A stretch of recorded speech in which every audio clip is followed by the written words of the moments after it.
guys, I'm actually in a different location today. I'm actually sort of in front of the old Fox Studios, now called Disney Studios. I still cannot call it that.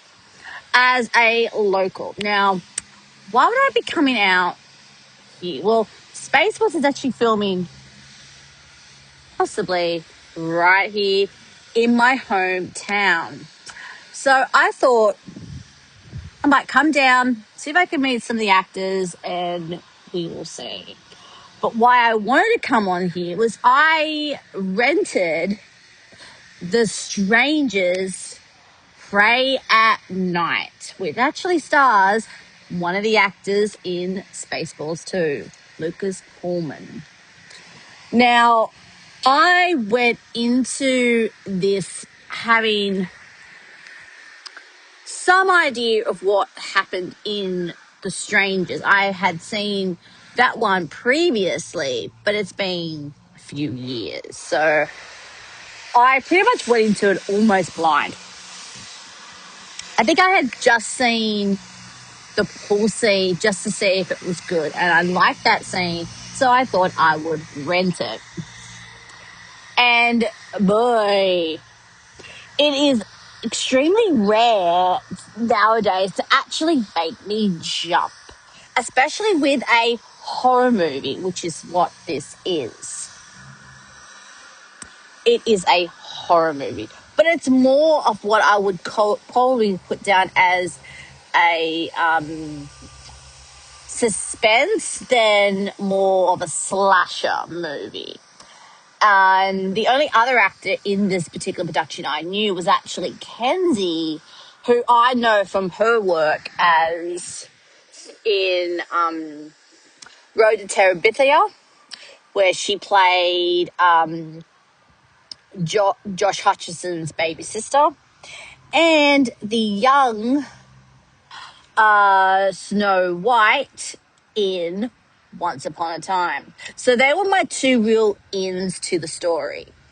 Now, the basic premise is they are taking Kenzie to boarding school. She is pretty rebellious. She smokes, but doesn't really smoke. She's a bit of a wild child, so they thought, we'll kick her off to boarding school and all is right with the world, and sending her boarding school might straighten her out. And looks like Luke is about to leave for college, so I would probably put him at about 17, possibly 18. I'm not exactly sure when they finish how old they have to be when they finish high school. So I'll put him maybe 17, 18. And they thought, road trip, why not? And I'm like, okay, whatever. So they decided to go via their aunt. It doesn't really specifically state which blood relation, whether it's mum or dad's blood relation. They're in a trailer park, so they thought, we'll stay over their place overnight and then continue our voyage to go and take them to school. This is where the bulk of the story takes place, and it is a one-dayer, well, specifically one-nighter, which, it being so open can subtly hurt a movie like this, being so open. But I think where they land, when they timed the movie, actually sort of works in its favor. Because the height of summer has ended. They're about to go into fall. So I'm guessing school is about to go back in session. So it's really eerie. So it's just really their family. They're at Trailer Park. And the atmosphere is dripping. You really can feel the spookiness, even before the killings actually even start. So the way that they use the environment, the killers, is so well done, that I think it actually, they use the environment very, very well to build a lot of the tension, which is so good to see in a horror movie. I'm putting this more in a horror than a slasher. Even though there is deaths that happen, I would probably put this more in a horror movie style. And the relationships you sort of see between the family is really a grounding, is really the thing that grounds this particular story. You can feel like the husband and wife they just want the best for their kids, and you can really feel that in the interactions between them specifically, which I do really like. And when the deaths do come, they are brutal. I the way the father bites it is so sad. It's heartbreaking. It's so heartbreaking.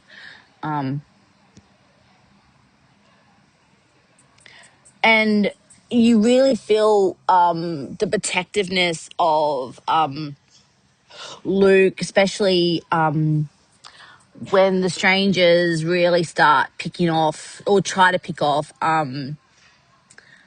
those two characters. You can really feel a little bit of the older brother want to try and protect the baby sister. And as an older sister,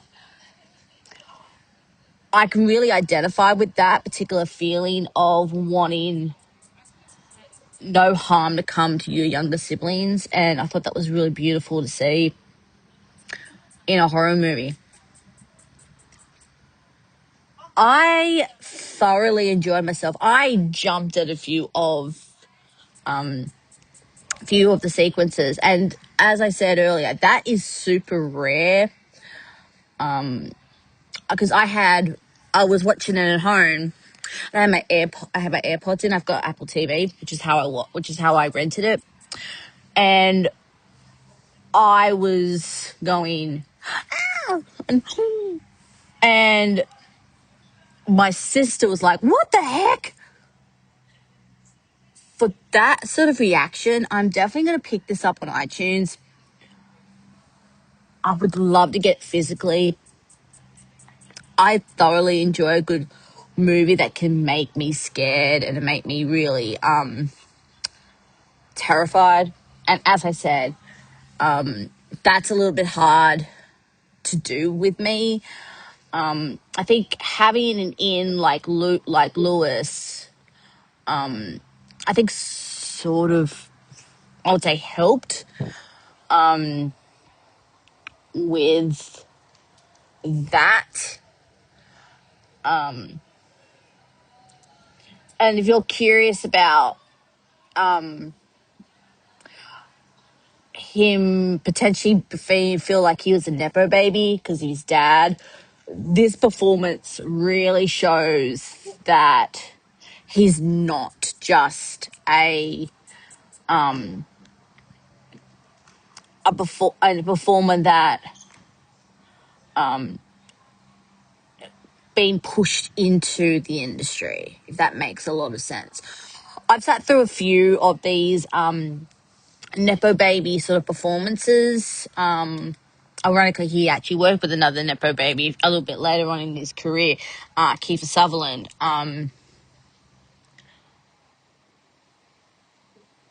This is early in his career, and I can see why he has not had a big career I would say Lewis more has this might come as a weird thing, a bit of a character sort of performance about him. Similar to Dad. He's definitely taken a page out of Daddy's book with not having big roles, but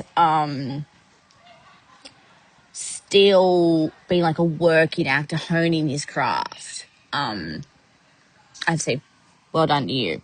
Now, if you sat through The Strangers Prey at Night, please write down comment section below. Please like, share, and subscribe. Yeah.